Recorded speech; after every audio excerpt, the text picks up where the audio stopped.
I'm not even gonna look up at you while you're doing that. You already did. And that's gonna be in the beginning of the video. Hello, ladies and gentlemen, and welcome to Pennsylvania Avenue. This is our history / politics show where we go through history and through politics. I am Richard Rodillo. I'm Jacob Bullard. And welcome. We have a whole bunch of awesome topics to talk about and history things to bring up. But before you do that, go ahead and subscribe. Hit that notification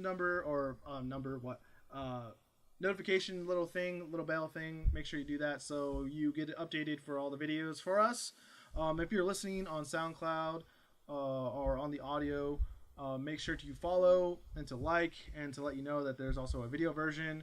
Go to YouTube, and that should be in the link down below for that as well. Most of the stuff that we have that we're probably going to attach so you guys can go check out will be in links down below, as you'll see in the notification, the things that pop up under us. And so let's get started. Since we don't do this daily and we can't really do today in history thing, we put together a list of things that happened this week between May 28th through June 2nd. Yeah, I went through Saturday. Yeah. Okay. So yesterday, no, you did the 27th. So Sunday. I did Sunday to Saturday. Okay, Sunday to Saturday. Okay, yeah. Now it makes sense. Okay. Now I'm like, so it's a week. Not as that confused. is a week. That is 1 week. So we're gonna go through them. On May 27th of 1937, California opened up the Golden State Bridge to pedestrian traffic, which is kind of interesting. That's kind of cool because we're both in California. We're both Californians. Yeah. So that's pretty interesting to know. 1941, Germany's battleship Bismarck was sunk by the British Navy and Air Force. Wait, how was it sunk by the Air Force and the Navy? So it's a really interesting story. Just like real quick, I definitely encourage you guys to read about the construction and destruction of the Bismarck. It was one of two very heavy German battleships during World War II. Had a sister ship. I'm blanking on the name of it, but basically, it sunk. The Prince of Wales, if I remember correctly, it was a British ship that was like very famous, an old ship for even World War II standards, but kind of like the symbol of the British Navy, and it was sunk by the Bismarck, and so the English went on this like crusade to sink this ship, and they finally caught it, and they ended up having to use World War I torpedo planes, biplanes, to bring, and it took like an obscene amount of torpedoes. Like it was really hard to sink this ship. And just a lot missing. They made it their mission. They're like, you sunk this ship, like we're gonna bring down that battleship, and that's basically what they did. It's a really interesting story, a really interesting battle, and basically like a chase. That would be a good movie. They probably made a movie off that. I'm pretty sure. Probably in like the 50s, maybe or 60s. Yeah.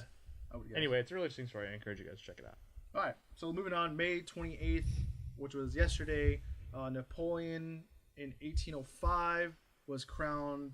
Emperor. In Milan. Yeah, he was crowned emperor in Italy. Crowned emperor. Okay. Yeah. And then after that, he sent his brother to rule Milan. I'm pretty sure if it was brother. But then later on, yeah, I just know about that. So the books I read. You just read that book. A couple of them, and yeah, because he sent his family around everywhere, to rule eventually, which was kind of interesting. But yeah, he remembers a lot of people. He repays a lot of people, a lot of debts, or not. I mean, they're not debts, but like. Anyone that helped him out. He's the OG Lannister. Yeah. No, not. I mean, he wasn't in debt to anyone. Anyone that helped him and his family out, like the guy that got him into the military academy with his dad, he went back and then I don't know what he gave back. It was either a fund or something like that to the widow of the guy that helped him out or his dad out. So he very much remembers people and who's helped him along the way. May 29th, 1453. Constantinople fell to the Ottoman Empire. Sultan Mehmed. Did I say that right? Mehmed II. And it brought the end to the Byzantine Empire, the Eastern Roman Empire. Yeah. Which spoke Greek. The end of an era. Yes. I think that was one of the first battles where gunpowder was used. from what I remember. Yeah, maybe I guess I the think they timing used is about right. They were throwing like bombs or something like that was using gunpowder. Okay. So that's one I think from what I remember back in when I paid attention to weird stuff like that.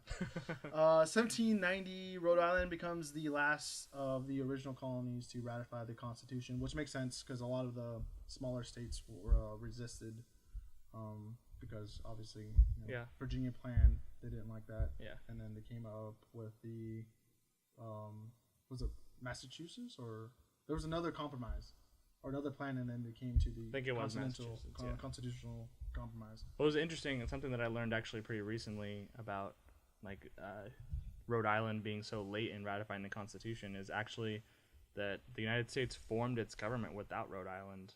I guess I didn't even think about it, but right. So like they had elections in, I believe, 88 in 1788. And like they had already had like basically a full year of Congress operating before Rhode Island decided that they were finally going to join up. Yeah, because there was a like when you see or hear any like the founding fathers talk about like my country, they're not saying like the colonies or like the United States. They're saying like Virginia, and like that's what some of them meant. Yeah, like that's in their country. Yeah, so, yeah. Like, You really have to look at the context with like some of those things. Yeah, which was kind of interesting. I'm like, whoa, I totally didn't look at it that way. Yeah. 1999, the Space Shuttle Discovery completes the first docking with the International Space Station, which is it's actually a big accomplishment, I guess, because it's scientific, engineering feat.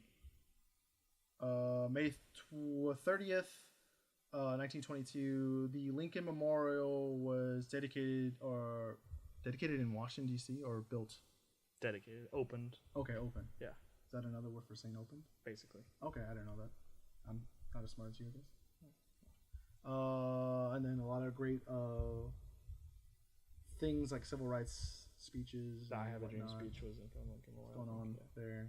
Got a lot of big walks and whatnot, or marches. 1958, unidentified soldier killed in World War II and the Korean conflicts were buried in Arlington Cemetery. So this was basically the start of the Tomb of the Unknown Soldier. Oh, okay. So yeah. I thought they started that back in the Civil War, but okay, that makes sense. Well, they sorry, not the start, but like they like added to. Okay, that's good to have or to know as well. Yeah. June 1st, 1939, the Douglas DC-4 made its first passenger flight from Chicago to New York. So that's like the first just commercial flight? Yeah, I think so. Okay. Yeah. That makes sense. Actually, to note, yesterday as well was the first... I know it's not... Well, technically, it's kind of American history in a way. It was the first day of the 7 Years' War as well. Oh, okay. Yeah. And that was like the first day they had a casualty.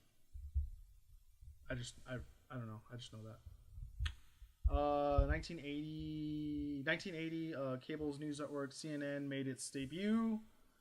Unfortunately, no, I'm just kidding. And being the first all-news station, which is kind of interesting because like you don't really think about that for us because like I guess there's a few of those. It's common now, I guess, but so it's kind of interesting because like all CBS, ABC, I don't think was Fox around back then. Maybe. No. I don't think Fox News was around back then. So like that was kind of an interesting, like because they did news and then they did their whatever broadcasts of the shows and stuff. And then June 2nd, 1946, Italy votes by referendum to form a republic instead of a monarchy. So this was following World War II, obviously. Like at the end of the war, with Mussolini no longer in power, like Italy, for the first time in a while, kind of had the say in their fate. Well, didn't he die like in the 30s though, or like early 40s? Early 40s, I think. Okay. But like well into World War II. Well, I mean, even it's kind of weird to think about, like, because I read Homage to Catalonia and like how how close that was to with like them as well, and even like Russia. It's kind of weird because like we're in different areas, so we don't see that like every day, in a sense. But it's kind of weird to see or to read that and see how close it is. But so that's this week in history. Let us know other stuff that happened this week in history as well if we missed anything. And That's cool. Yeah. We are going to move on. This was like the next topic was my sense of kind of not wanting doing this on undrafted because I kind of don't, not that I don't like the way it's being covered on ESPN, but I feel like it's not the best place to cover it. So that's why I wanted to do it on Pennsylvania because you suggested to doing it. But I said, like, no, let's do it on Pennsylvania because I feel like that's the environment and the place where you need to do it. Okay. Because I feel there's a big discussion. Like, I don't know if you listened to Ben Shapiro's podcast yesterday, and he talked about how, like, ESPN's losing their numbers and how it's all changing with, like, the way they've dropped certain, like, the older generations kind of sports and whatnot, and like the way they covered it, or their coverage on certain sports, they dropped that.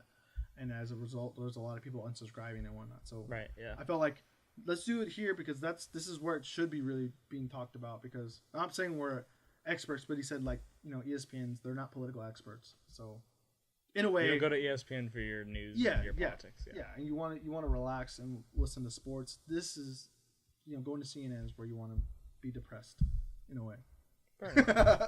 But yeah, so we're going to talk about the mandatory standing for the national anthem for the NFL that was in place about a week ago now, right? Almost? I don't think it's been that long. It was like right before the Memorial Day weekend when they announced it. Yeah, because I remember, because I talked to my brother about this. Maybe it has been a week, actually. Yeah. I certainly had an argument about this weekend with my brother and my mom. It was interesting to talk about because, like Caesar's probably the highest educated individual in my family, so it's like interesting to get his perspective on things. That's why I like talking to him, not privately, but like just on certain situations, just to get some input on what he thinks. Because he lives in San Francisco, and like what I got out of all the conversation, I was like, I didn't know his politics either, so like it was kind of interesting to see it. He didn't like the way they did it, how the quickness of it, and the less input of the players, and resembling to the NBA's ruling back in I think '94. I think it was when they did this, and how they actually had the players' input before they made the decision. Mm-hmm. So that was like one of the negatives he had to it. And I felt the same after I did the research on it as well, because like yes, the players didn't really have that much of an input, but I feel as well. Should the players have an input on this, something like this? I definitely don't think that they have to. It's not like a requirement for me that like the Players Association or whatever be consulted. I think that if you read into kind of how this whole vote, it turns out, so like they announced that this was the ruling that it was now going to be required in the NFL that all the teams, that you either stand on the field or you can wait in the locker room and come out after the fact. So like I'm sure that'll be something that we'll see in any case like that, with like them giving them that kind of that caveat. But I don't know if integrity is the right word, but the integrity of the vote has kind of taken a hit because they announced that it was unanimous. Like when they first announced this, it was a unanimous vote that all of the owners had voted in favor of this ruling. And then we started to learn that like the Jets two of the owners had abstained from the vote. So like it wasn't everyone. And then we found out that like one of the Jets co-owners said that like he's going to pay any of the fines that like might be incurred from the players because he didn't agree with the ruling basically. I don't think he's a majority owner. I think that also is like I think it's a political move as well, like between owners, because like some of them feel probably like they didn't have a say in it. So I think that's more towards that to what the cause is as well. Yeah. Maybe that's what it is. I feel like maybe there's like some personal things going on. It's not just going to be like, oh, like the headline would say like, oh, this guy's for this, you know what I mean? Or for for Black Lives Matter. But like, there's also probably elements in there as well to where he's like, well, owner A got the say, but like, cause I don't agree with it, I didn't like get a say in a way. There's probably some kind of like weird political thing going on in between, or some kind of conflicts between the owners that probably happen. Cause like there's not a lot that gets done in the NFL like super quick. Yeah. So I would say like it's not just the one cause. That's probably the reason why they are bringing that up as well.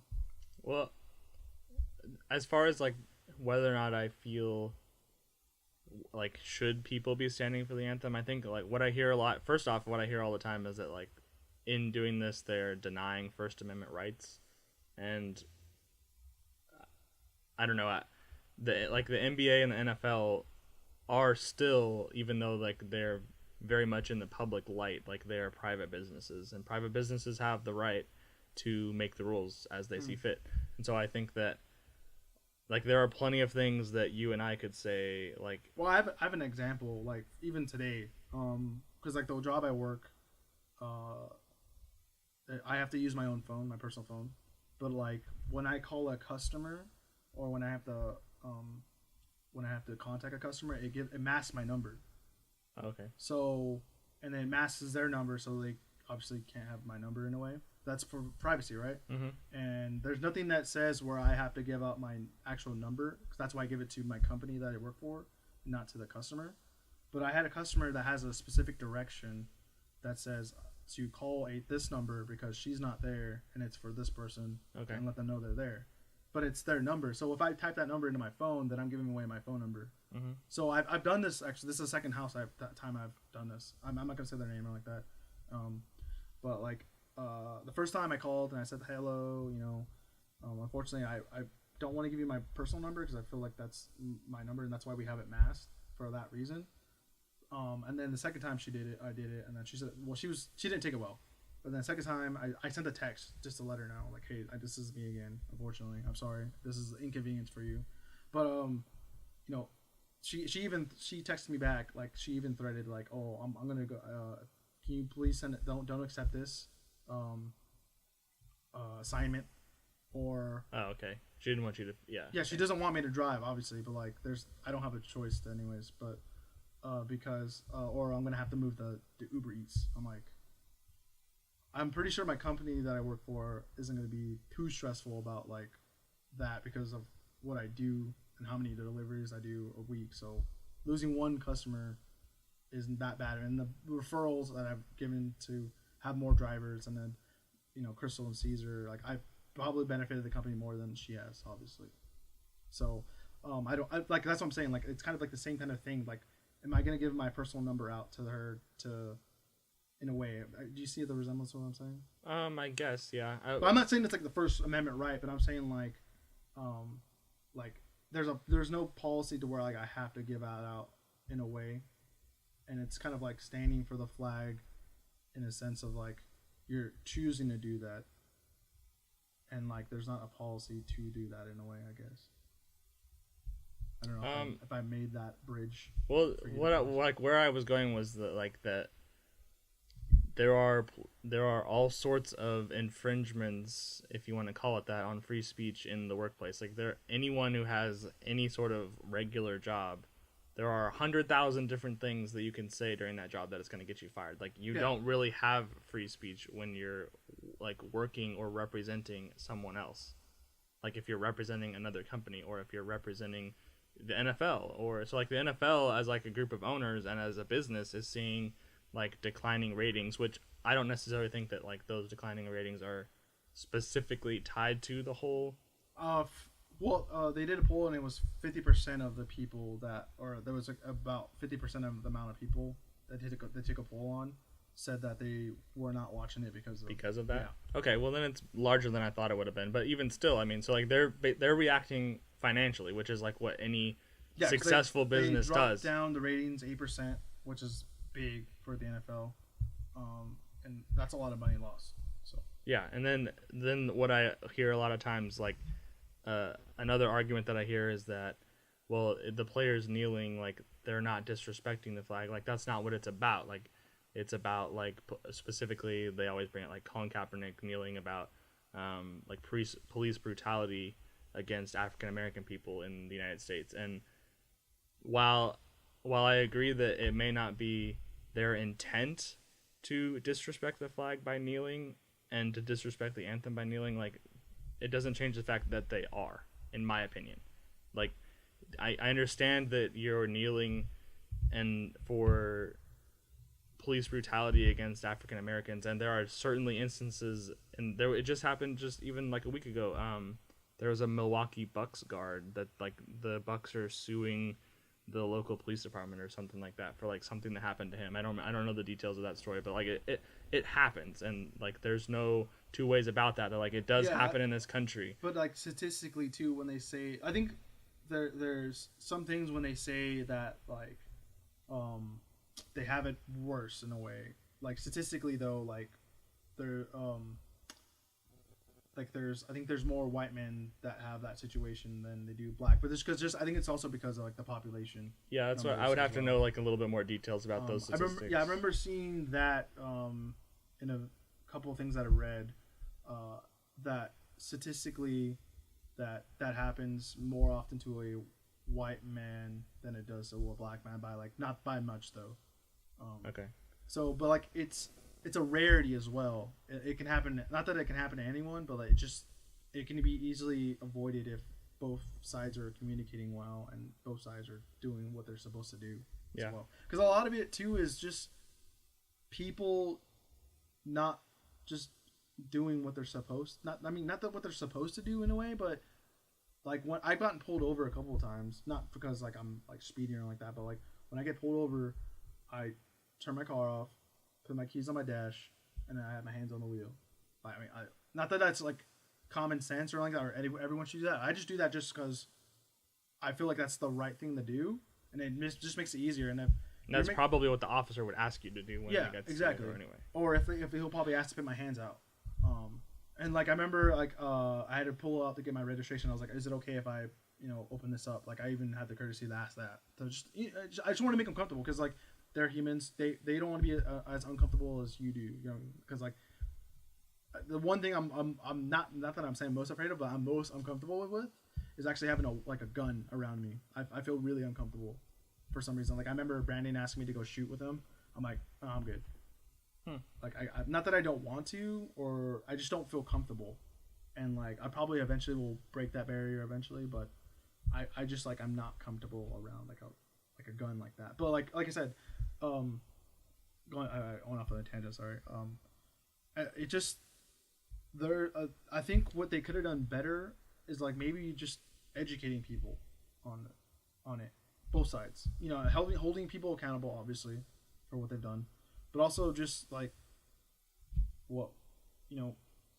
teaching people, don't do anything stupid. Like it's just that they're having a bad day or something like that. Or yes, they do have something in their car and they're trying to avoid that from bad happening or something like that. Or they're just trying to get home or something like that. But like the simple thing is that they're making individual decisions, and it shouldn't, be a black thing or a white thing. But well, yeah, I agree with that. I think that the specific scenario that these athletes are protesting to, I think that scenario happens much less frequently than people would have you believe. I think like that, where it's like clear cut, like unarmed person, like they didn't do anything to like incite the officer. And like obviously, like I said, there are definitely scenarios and there are plenty of footage. There's also news coverage as well, where the news will shrug something off if it's a certain thing that they don't want to have on the news.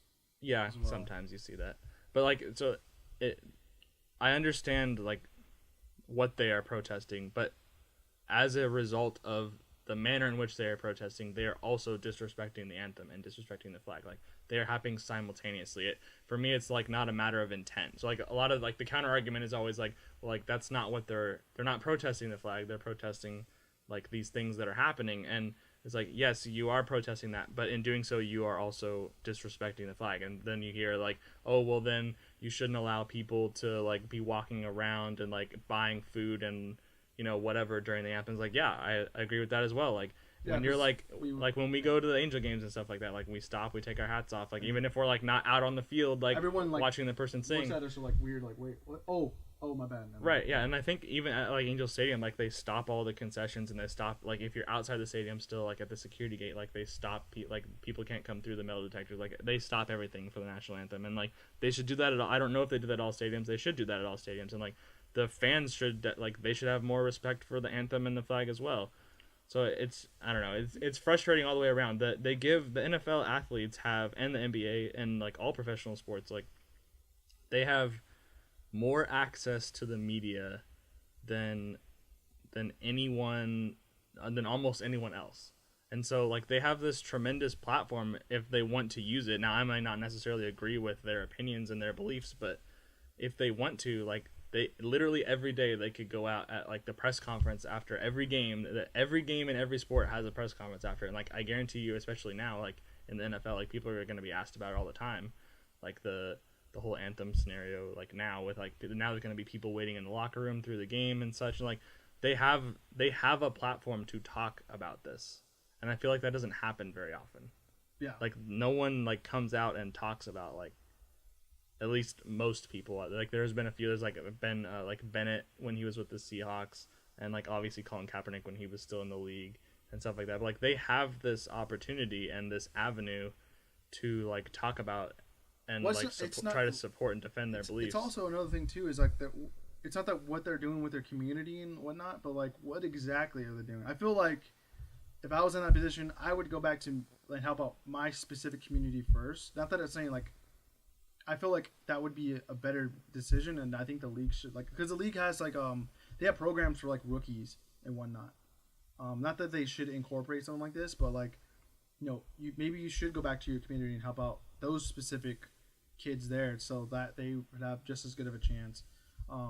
Because like a lot of it too is like a lot of these guys are coming from those bad neighborhoods as well, and they've gone through that. But I think they would have a bigger impact on that. Going back to the actual community, like saying, "Hey, kid, this is where I came from. Like, if I can do this, you can do this. You just got to make better individual decisions or something like that, or come up with some kind of campaign for this. It's also just the way that it's fed. I think this is also kind of related to like what Kanye went through and like not listening to certain things and like over exaggerating things or just like not saying it in the right way or statistically in the right way." Because like when you look at like we've had this discussion like statistically, blacks have 50% of, or I think it's a little bit under 50% of the crime rate, and only 13% of the population. Yeah, they're only 13% of the population. Like, how can you argue that then? And not all 50%. Okay, maybe there's 5% of those guys that are actually being or saying like they're being targeted or something like that. But like, okay, then 45% then. That's still almost half. Like, what's up with that? Yeah. So it's, and then like, we're not saying we're like right winged completely, like, but we do both lean on the right side. But like, there's things like today with like, what's it called? Trump tweeted out something stupid yesterday about how it's been great and like the troops would be so proud of what I've done for the country and whatnot. I'm like, what? Like, what? I didn't see the tweet. Yeah, it was like it's just the way he said it, like saying like they should appreciate like what he's done, like or they would have, like implying that they would, and like how it just doesn't sit well when you say something like that. Like it's kind of like what, because like Obama would tweet, I think because Ben was talking about this, how Obama would tweet stuff like with Obama on Memorial Day, it wouldn't be of a soldiers or something like that. It would just be him at a ceremony. So it's like stuff like that. So like kind of like this is me hyping myself up in a way. So it's like there's things we disagree about what we do on the right and what goes on the left for sure. Mm-hmm. But yeah, I mean I don't know what else we can really talk about after this. I mean, what we can bring back up is like what actually happens during the season. Probably when we bring we're about to find out like what's gonna happen. But let us know. Do you agree with us? Do you disagree with us? If you're on the left, let us know what you think as well. Like it's not that we're looking for an argument or anything like that. We're looking for a discussion, to have some discourse, to see the other side, and to walk away from that conversation knowing a little bit more. Yeah, a little bit more informed. Yeah. So let's move on to the next topic, which should be the North Korean summit, which might or might not happen now, because the on again, off again. Yes, like it's like a high school relationship apparently. I guess so. Yeah.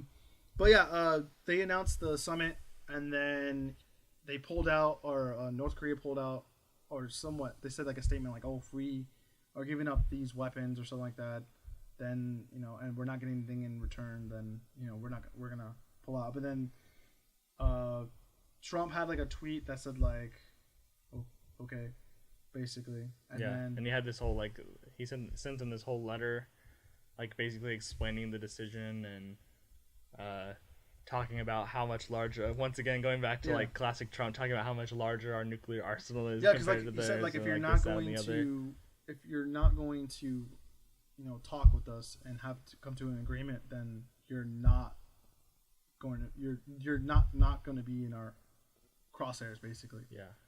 Which I think is a strong move. And then they met with South Korean officials, North Korean officials met together, and then they agreed to, they talked them back into it. Yeah. And then Trump was like, you know what? We're going to pull out. So that happened, I think, today or yesterday. He tweeted that out. So what do you think is going to actually happen? Well, I think that it was good. I think Trump is in some ways the right person to be negotiating this, because like you have to be willing to walk away. Like if you're not going to get any sort of reasonable, I mean, like we're the ones that should be negotiating from a position of power. Like it is in North Korea's best interest that like any sort of deal happens, because it will benefit them significantly economically, and like maybe not be like the hermit kingdom anymore. And like no one can really defend North Korea and what they've done to like their citizens, or with the nuclear program, and just the whole situation and the regime. Like they can't really get, like they got to take as much as they can, obviously, but like they're going to get the short end of this. And like I think that's why Trump is doing this as well, because he knows, like I said, how to walk away. Yeah, and that's the point. And what I feel is like this is not a Trump success, just a Trump success. This is an American success, like as a country. Because like again, like no, if you didn't know, the Korean War hasn't ended. Yeah, it's just it's just a ceasefire at the moment. Like for the last like 60 years. Like if you didn't know that, like it's not over. Like it like I said, like when everyone says like tensions are high or something like that, it's because like the war's never ended. And I think that's an important thing to know as well. It's just like, I think it's also what I think Trump has done as well is like I think that's respectful for like those Korean veterans as well. To this, like it's finally over. It finally ended, and it's like I think it's a lot more powerful, and I think it's a positive. I think it's also going to help his ratings out for the next election. It's definitely helping Trump in the midterms. I think it's helped him, like whether or not even the deal or like any sort of negotiation goes down, like at all at this point. Because this is the as far as anyone's really gotten, really. I mean, I don't think no one. I think that was the first time a North Korean official under that regime has left the country. Yeah, they had like a photo op opportunity, but like both like the president of South Korea and Kim Jong Un. Kim, I always forget, Kim Il Sung, Kim Jong Un, whichever one it was. Like they like crossed. He walked, like they both walked to the 38th parallel, and then like the North Korean leader like walked across the border, and they like shook hands, and then he walked back across and invited the South Korean president back, and like he stepped across the border, and like they shook hands again. So it was like there was like kind of that symbolic moment. I think one thing maybe to note from a little bit of like a skeptical point of view is that, like an opinion that I heard from my dad actually, is that what he said was that North Korea maybe finished like what they were trying to do.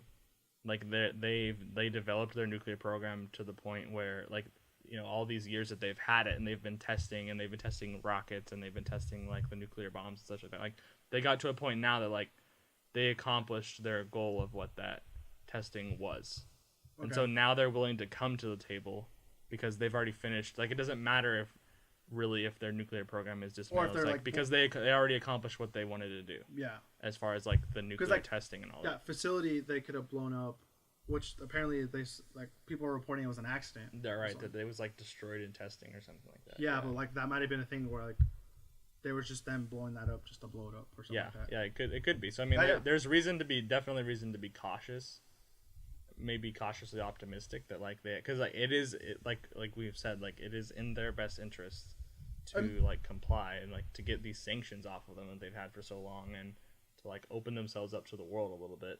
I mean, and like there have been families that have been like that are still separated like from like the 50s in the Korean War and like who like live on both sides of the line, the 30th parallel. And yeah, because this deal is if they get to a deal, is definitely not going to be what we did with Iran for sure. Because like that just obviously that happened. That's a variable in this as well. Like when Korea sees that, they're like, okay, this guy is coming into play. I think again that was a like major difference between Obama and Trump. Just like Obama was desperate, I think, to like bring back the news that like, hey, we've reached an agreement, and like now we're finding more and more out about that agreement, and it was not a good agreement to make. And like Trump being willing, like you have to have a line that you're willing, like if someone crosses that, you walk away from the table. Like it has to be the right deal. It's not just like making it. It's not that we make a deal with North Korea. If we make a deal with North Korea, it has to be the right one, and it has to be in our best interest. I think it's also, even if we don't get a deal done, but we tell them what we want, and there's some things they don't agree with, they know like what needs to be done in a way. Like that's what is gonna take, and that's what's gonna be the thing that eventually goes pen to paper. Yeah. But yeah, I mean, like I wasn't too happy in the sense with like North Koreans coming down like for the Olympics and stuff. I wasn't like that like too ecstatic. I wasn't at all. I didn't appreciate at all the sort of coverage that it got because everyone's like, oh, like look at all the North Koreans, like, and they had like a whole like cheerleading section where like they're all like clapping in unison and all this, and like they basically came down and like put on a show for the media, and like but like the reality of what's happening in that country, like it does not represent that at all. Right. And like it doesn't. That's the closest thing we have to what went on with like World War II with Hitler and stuff.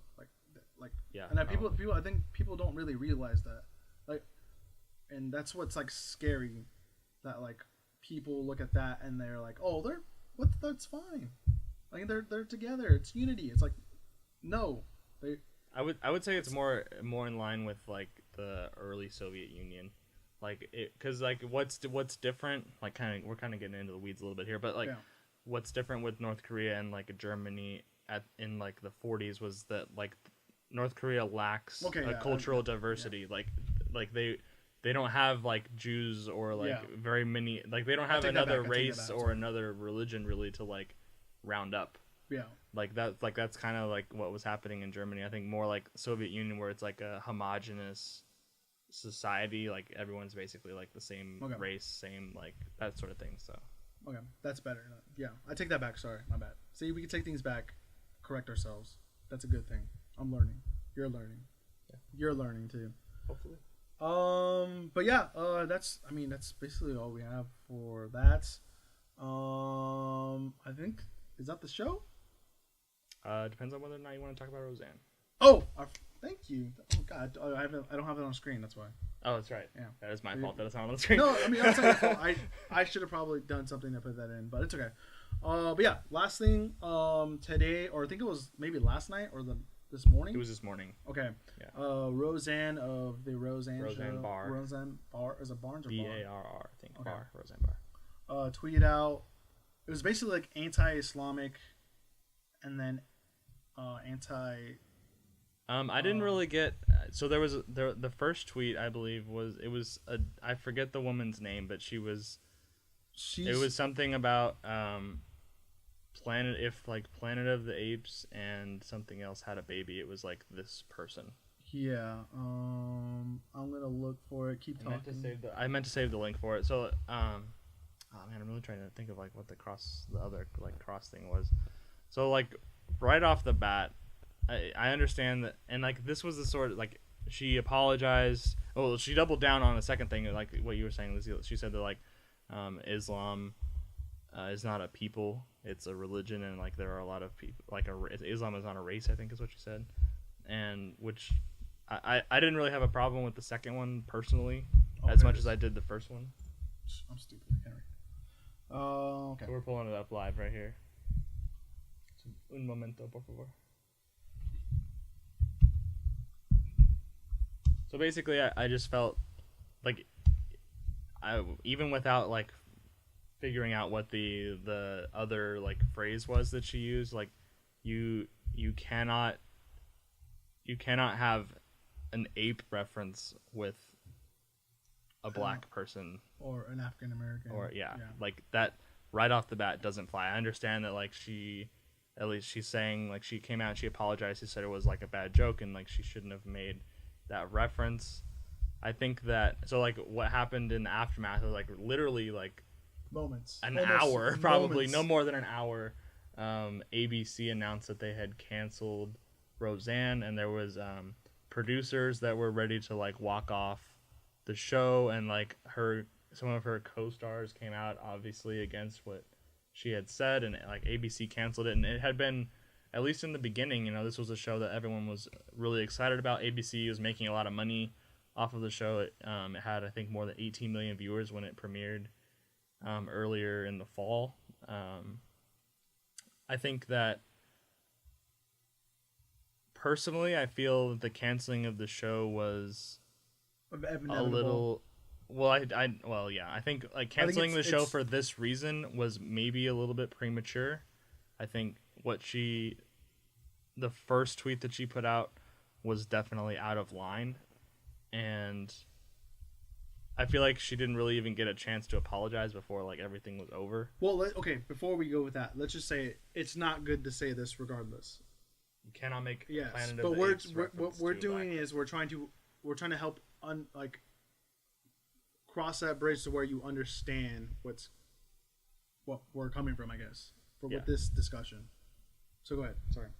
Well, just like I feel like it was a little like I think there are many other instances that you could find of like an actor or an actress or a director or a producer or like whatever that has like done something stupid, and like this was very stupid. Yeah.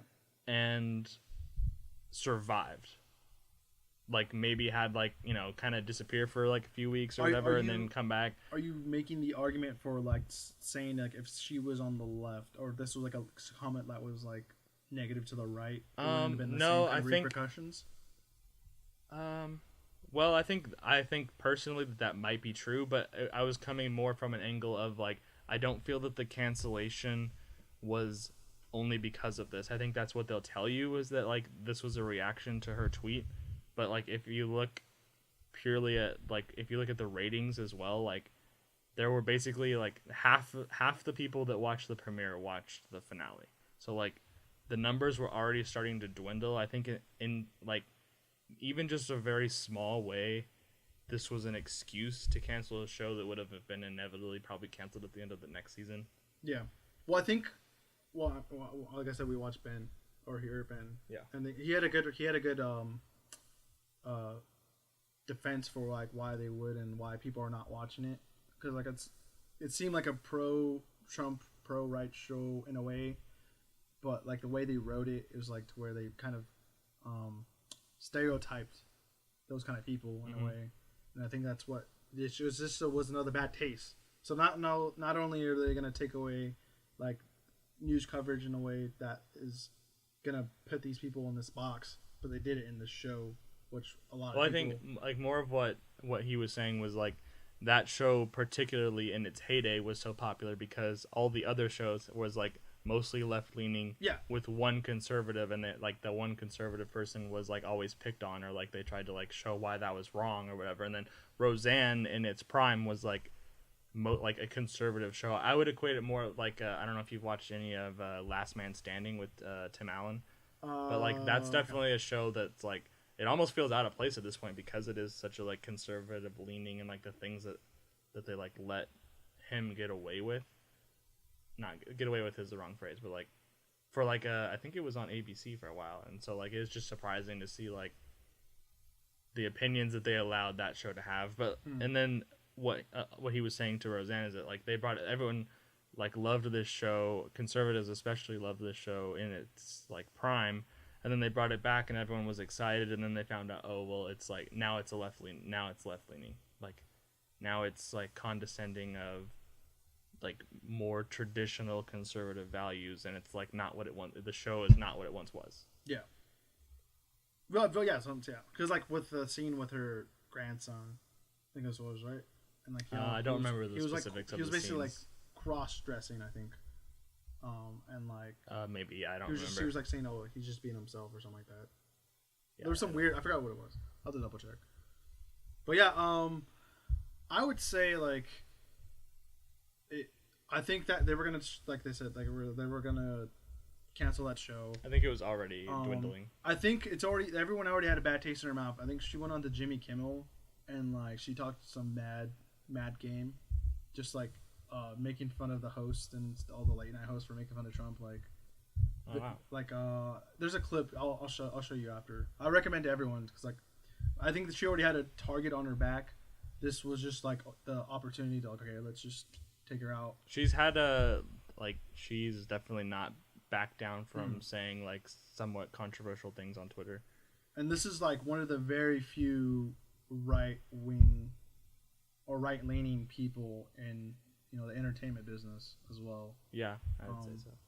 You know, it's unfortunate too to just the whole thing. It just sucks because like, you know, you don't want someone to say that, but you don't want that to happen to someone too, like where they lose a show. But like she wasn't really doing anything anyways. I think she was living comfortably.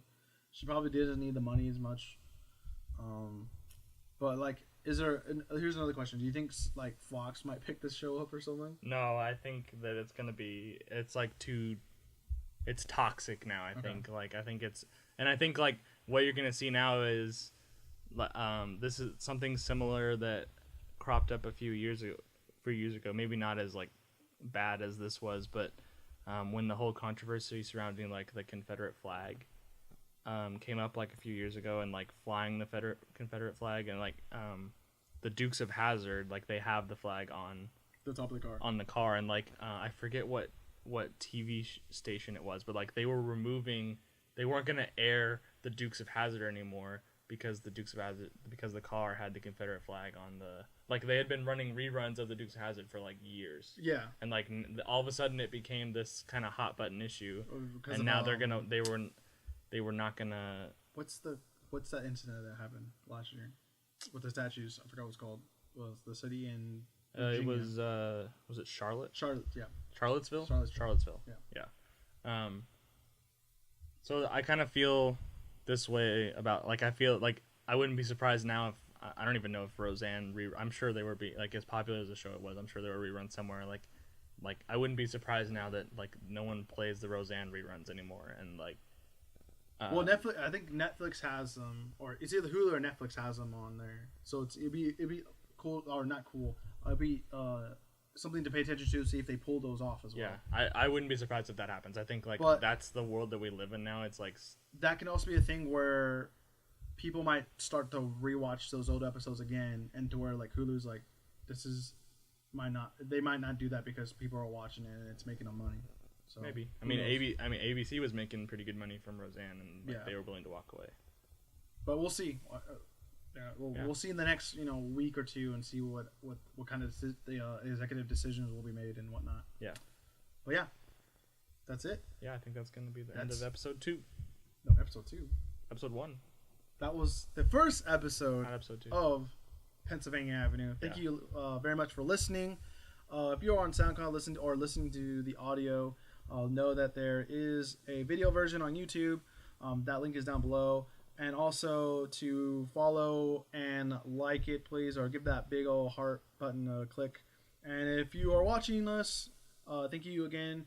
We'll be doing this once a week, just having informing discourse, talk about history, and walking away knowing a little bit more.